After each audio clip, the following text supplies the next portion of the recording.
Joe Milton might be the best quarterback prospect from this draft class. Bo Nix is the next Drew Brees. Some of these headlines, if we can call them that, are so outlandish that, you kind of look at them, you laugh, you move on. The Drew Brees to Bo Nix kind of thing. Anything about Hmm. Joe Milton being like this perfect generational talent. I think that in the first week of preseason, when Joe Milton had his, he flashed, he showed off his stuff. Standout game, we'll Yeah, say. yeah. When he did that, there was a little bit of talk, and it was immediately shut down by anybody who watched him at Tennessee and anybody who knew anything about him going into the draft cycle. So I think we were saved from a lot of the press he would have gotten if people hadn't known that he was athletically talented but not a good football player. However, there are others that are much less extreme and very wrong. So we wanted to kind of talk Yeah. about preseason NFL headlines and how they can be meaningless, if you will. Yes. Yeah. They try so hard to shape a narrative around a player who has played 14 snaps in a preseason game, and that's very, very much meaningless in the grand scheme of NFL careers. You'll have But your man, some of these are funny. Yeah, you'll have your accurate headlines where there's somebody that is reported on doing well and they'll go on to have a good career. But I feel like more often than not you hear this player who had struggles in camp has really turned it on this preseason, or Hmm. you hear this player who really struggled in camp has just not been doing well and he has drop issues or he can't cause separation. And that's a direct shout out to Jamar Chase Yeah.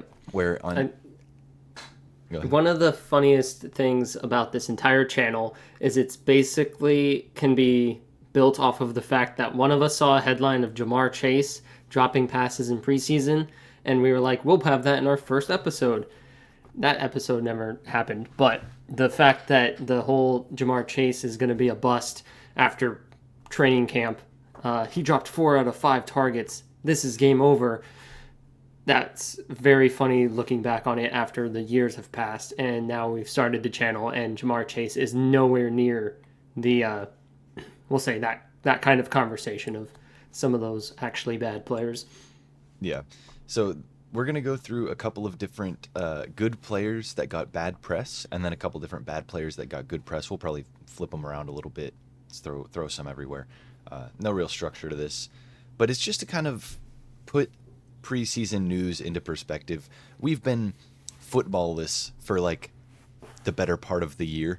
So it's easy to see any news, any games, and just be like, this is football. We're back, baby.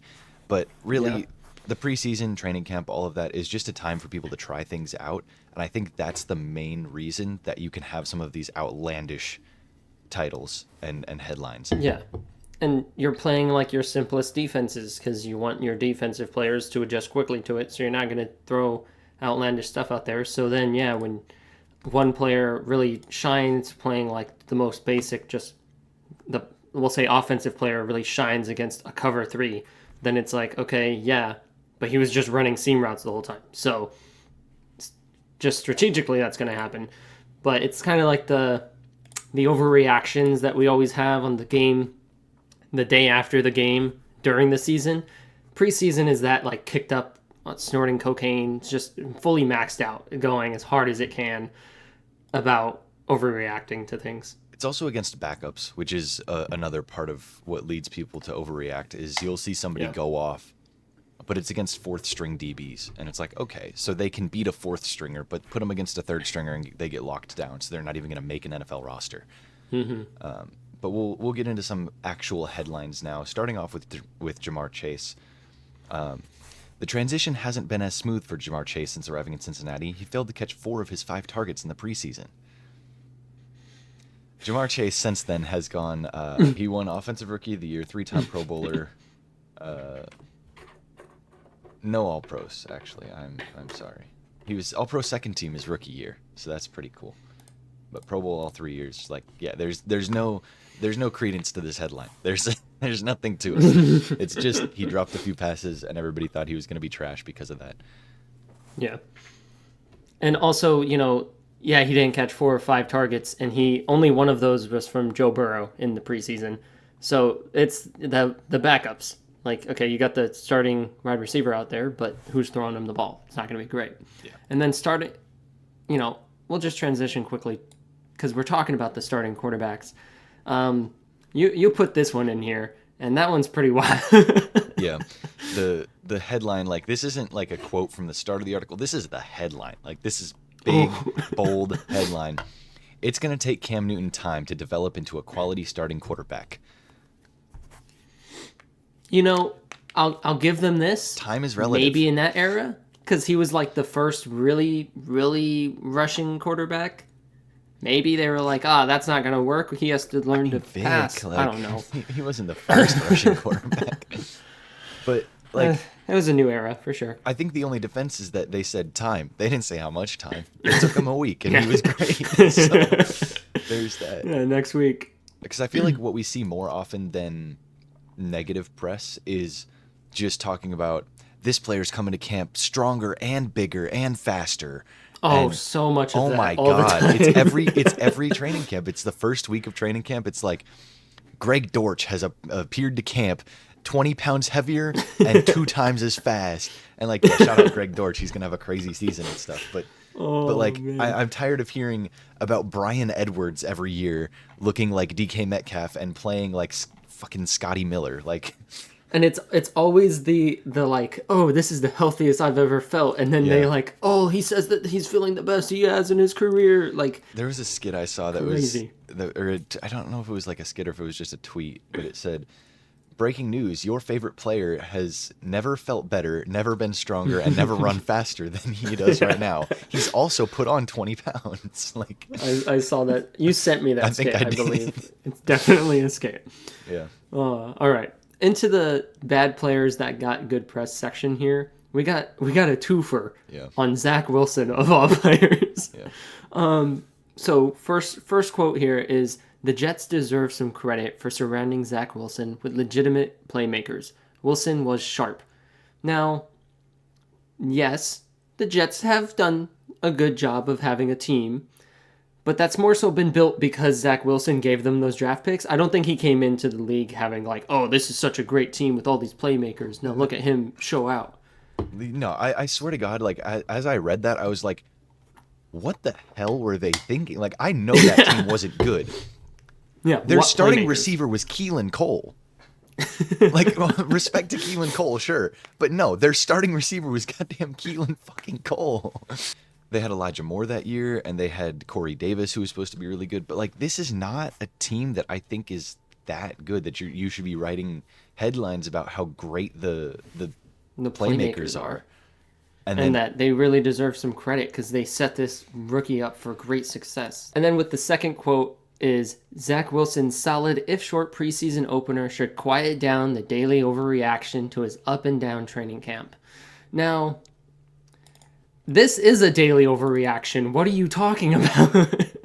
You're talking about a preseason opener, and you're like, yeah, this should quiet everybody up because he played against some backups. Yeah.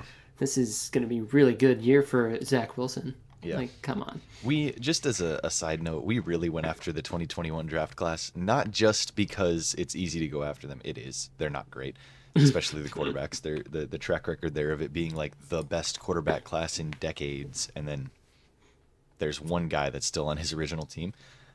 Yeah. But no, it was because we also have really gone into that draft class on this channel. We did the retrospective grades after 2 years. Yeah. And that, remember that? Some of those grades have aged better than others.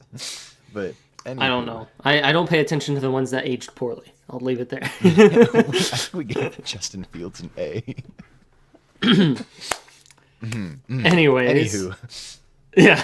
next bad player with good press. And this got a little asterisk next to it, but Mac Jones' preseason debut backed up all the practice reports. He looks like he belongs. Not for 4 years. He didn't belong. So I will give them that he looked very good in his rookie season. He actually looked like a quality starter in his rookie year. And then not after that at all. by Yeah. any means. That was when he went to the Pro Bowl and he gritty down the field or whatever the hell. Yeah, I That wouldn't was call rookie it a year. gritty, but like, yeah, Oh man. yeah. So, Mac Jones praise in training camp and in preseason before his rookie year. And like I said, yes, he did have a good rookie season, went to the Pro Bowl, led the Patriots to a decent record, and I thought he was legit. I was fooled. And then we decided, was that when Matt Patricia became our play caller again? I think it was. I Probably. think that's There was around the time. that was either year 2 or 3 for him. Yeah. I can't I, remember at all. I feel bad for him. That kind of ruined his career. Yeah. Bad trajectory from there. Now he's backing up another quarterback from the same draft class. That's just not great. We'll switch to a pretty accurate headline, just to show that there can be some headlines, like we were saying earlier, that aren't super out of pocket and incorrect wholly. Bryce Young is quickly finding out in Carolina how important a supporting cast is to success in the NFL, namely an offensive line. And that could not have aged better for whoever wrote that, because that was during the preseason, after week 1 of the preseason last year. And they were like, yep, it's going to be a struggle. And it absolutely was. Yeah. I mean, we'll get into it, I'm sure, as the season goes on the podcast and such. But man, Bryce Young's situation, poor guy. Yeah. I hope Xavier Leggette's good for him. True. I wanted. If he could ever understand his words when they're speaking. Bryce Young's got to lock in. He said he can understand him. He just got to lock in. I'll get a couple out for the bad players, good press. I'll reach a little further past the 2021 draft class for these next couple ones, and starting off with this one.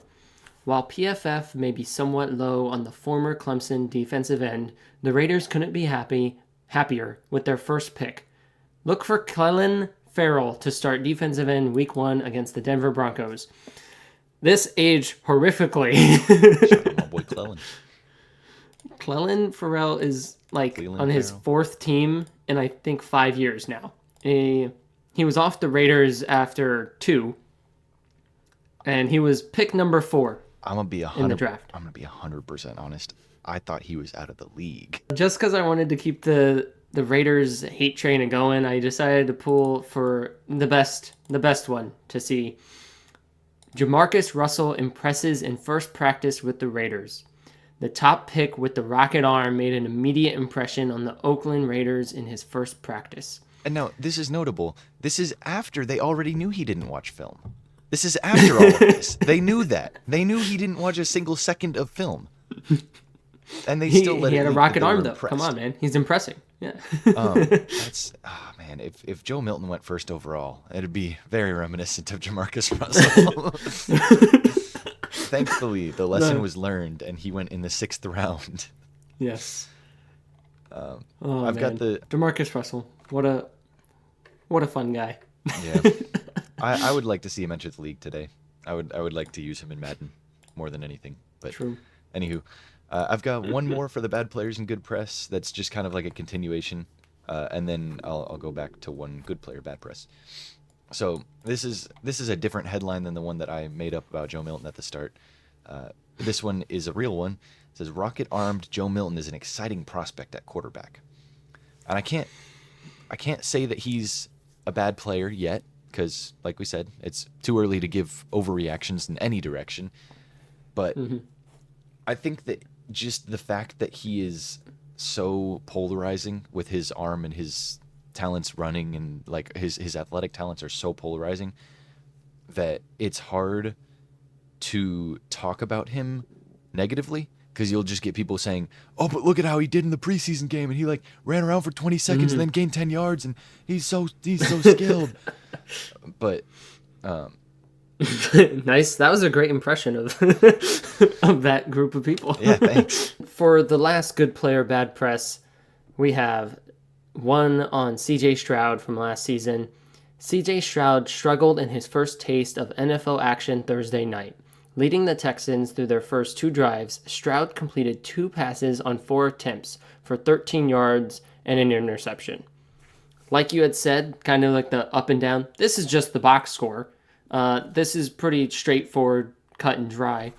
And it doesn't define how the season's going to go. It's not like he's on pace to have inter- 4 interceptions a game. Like, no, there's not going to keep this up. And it's funny that suddenly there's like, liking back to last week, Daniel Jones really sucked. 18 yards, I think 2 pick sixes, horrendous. That was really funny, but it's just like, I saw a particular comment of this just in: Daniel Jones grew a beard but still sucks, and that was great. Amazing. That was great. But the Daniel Jones has a difference where that is not his first time seeing the NFL That's field. what I was gonna say. Is there's a big difference between like Daniel Jones, who we already know isn't good, having a worse preseason than normal, and then CJ Stroud, who we have question marks about, having a little bit of a struggle. Yeah, his first time like hitting the field, he's a little nervous. He hasn't played football in like almost a year because the bowl season and all of that, like timing wise for the league. And yeah, no, go ahead, go out there, do poorly. That's not at all a summation of your skill moving forward. Daniel Jones, Maybe it is. maybe it is. And then we've got one more little headline to talk about, and then there's just some final thoughts that I'd like to say, and I'm sure you've got some final thoughts as well. The headline for this section in our notes is, okay, what the fuck is this? This is the only one that I'm going to put a screenshot up above us for, but it says, Raiders quarterback, a run at Drake May or Joe Milton? Could the New England Patriots make a rookie quarterback, Drake May or Joe Milton, available in a trade at some point? No! If you want one that bad, take Bailey Zappi. That's the one that's getting cut. It's so desperate. Why do the Raiders not want Minshew Mania? What are the fans eating right now that they're so scared of entering the season that they would rather have Joe Milton out there? Yeah, see, I'm not as mad about like the Joe Milton thing because, casual NFL fan sees Joe Milton, what he does, they're like, wow, that guy's probably pretty good. Which, fair enough. It's a surface level observation, but if you're just a casual fan, that's what you do. The Drake May part of that, though, is the like, no, I don't think the Patriots are going to make Drake May available for trade. I could be wrong, but man, I'd quit the channel. I'd quit Eat a YouTube shoe. if they did that. I would eat a shoe if they didn't. Preferably not one of Well, my start thinking about if you want it well done or rare, because it's going to happen. They will trade They're for going Drake to May. trade Drake May right now. Oh my God. They just did it. Breaking news. Adam Schefter. I just got a call it's not real. from Adam Schefter. Oh, man. All right. Now we'll get to some closing thoughts. I think that you have to, like, headlines have to be made. Things are happening in the league, so it's important to write headlines and write articles about what's happening. And I don't think that all of these, and I actually don't think that most of these are inherently misleading or saying that this player is bad, this player is doomed to fail. But I think that reading these headlines and really taking them in as like, this is important to be reporting on, that's the part where it kind of gets to be misleading, where you may see something that is generally negative about a certain player, and so you have this image in your mind of this player is not good, and then they are good because it was preseason and it was one game that they struggled in. And the same thing the other way around, where you may have a player who played really well in a preseason game and he's just not a good football player, and you shouldn't be holding him on this pedestal and saying, no, this team doesn't know what they're doing because they're not starting this player. They need to be starting this player because he's so great because of one highlight reel you saw. Yeah, we need to see more Jake Bobo out there. Another part of this is like the preseason aspect. Yeah, it's actual game reps. It's against other players of an opposing team that are trying to win. So that has its own like merit. Training camp, just don't even look at don't look at the news during training camp, because they're out there in shorts, no pads, running basically routes on air. And if you're like, oh, this player is really going to have a breakout season because he really hit a nasty corner route on no one, then yeah, take that with a heavy grain of salt and maybe just turn off Twitter for the day. if you start seeing stuff about, this sixth string wide receiver ready for a breakout year. But yeah, it's,